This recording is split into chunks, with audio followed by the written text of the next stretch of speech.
Could this drill be the answer to your leg action? The left knee has been talked about a lot of times when clients come onto my mat, and they're always referencing the left knee.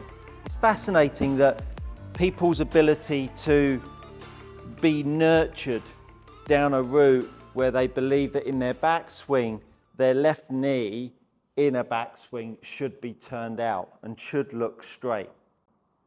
What we need to understand is that the left knee is the only joint between the foot and the hip. If the knee stayed in the same spot and just moved forwards, it would be impossible for the left hip to actually move around. And what you actually end up seeing a lot of the time is when the left knee kicks out, it restricts hip turn. Now, if you start to restrict hip turn, you then start to restrict shoulder rotation. Then when you start to restrict shoulder rotation, we start to see arm planes getting steeper. Then you add in some weak grip and some open face, and before you know it, you're cutting across the back of the golf ball. And depending on whether your club face is closed to the path, which that one was, or whether your left knee out, arms bring up, weak grip, has a open face to path, you'll cut across the back of it and hit it out to the right. So whilst I reference the knee, you can see the implications that the faulty understanding of how that left knee should operate can have ramifications in the amount of hip turn you have, the amount of shoulder turn you have, and the implications on your arm pitch.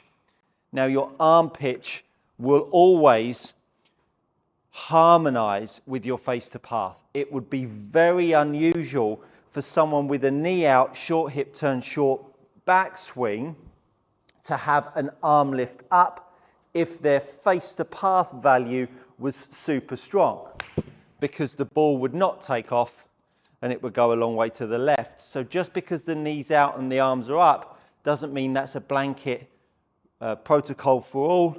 You could still have knee out, short hip turn, short shoulder turn, and you could still have a low arm plane to accommodate the face to path value that makes the ball bend to the left. So this left knee needs to be understood for what it is. What I want to do here is take two golf clubs. This golf club is my pelvis from a face-on orientation. We look at it from the side, the pelvis would look more like this.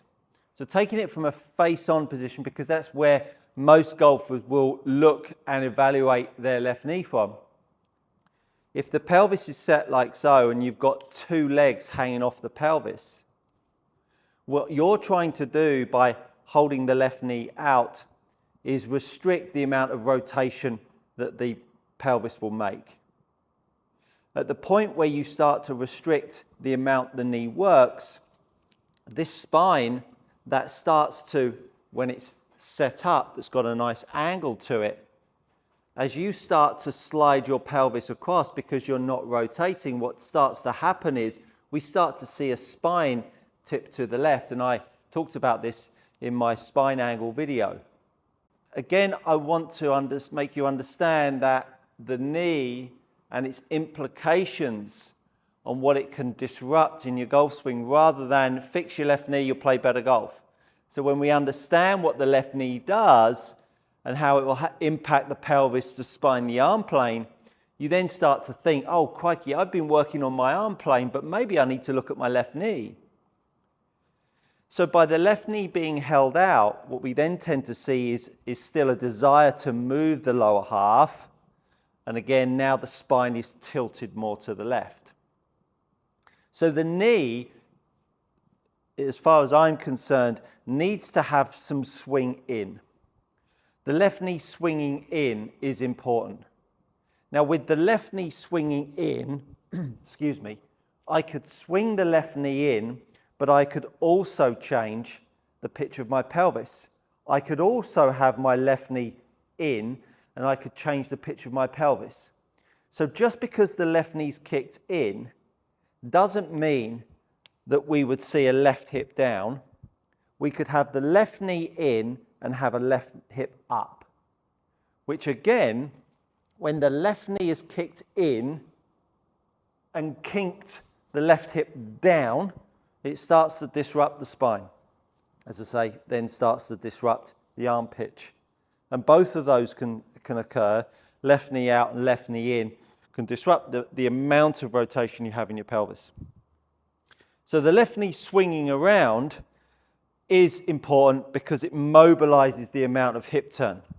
But making your left knee kick in, but still having a left hip that's high, gives you the opportunity to start to keep your spine angle tipped away from the target so that your arm plane can start to settle down a little bit. You can see my angle of attack was 1.6 down and my path was immediately 4.6 from the inside.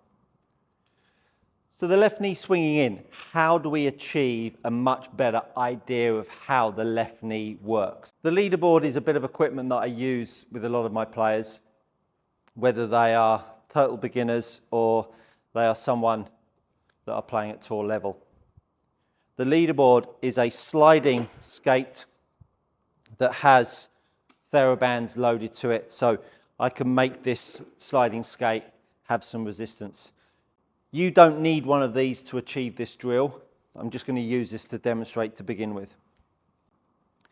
So by the skate sliding across, what it does is it starts to give me a much better understanding of my left hip staying high. But not only that, if my left foot slides across and then I drop my left hip in, obviously, because I've no longer got a foot over here, I would then fall over. So what we're looking for is for you to set up, make a backswing, and then start to slide the skate across. Make a backswing, slide the skate across. Now what this is doing is making the left hip feel like it can keep some height in its backswing. And what you'll immediately feel is your left shoulder wants to be a little bit higher. For those of you that have had a left knee that's kicked in, you'll feel your left shoulder higher, but it doesn't necessarily mean that your spine angle has to flatten off. You can still have a left shoulder higher, but you can still have spine angle because these shoulders do move independent of the spine, the middle spine. So this sliding skate is really, really useful to start to get an awareness of where the left hip wants to be. Now you might not be able to get hold of a leaderboard. They are like rocking horse poop. Get yourself a piece of card off of the box that you might be using for swing plane and release and lay it on the floor. If you are tired of paying too much for premium leather golf gloves, do go over and check out gxgolfgloves.com. These are premium leather golf gloves at a fraction of the price. Trusted by tour players and elite amateurs alike. Use my code. Are you tired of paying too much for premium leather golf gloves? Do go over and check out gxgolfgloves.com. These are premium Cabretta leather golf gloves at a fraction of the price. Trusted by tour players and elite amateurs alike. Do go head over and use my code GOODCOACHING for 10% off your next order.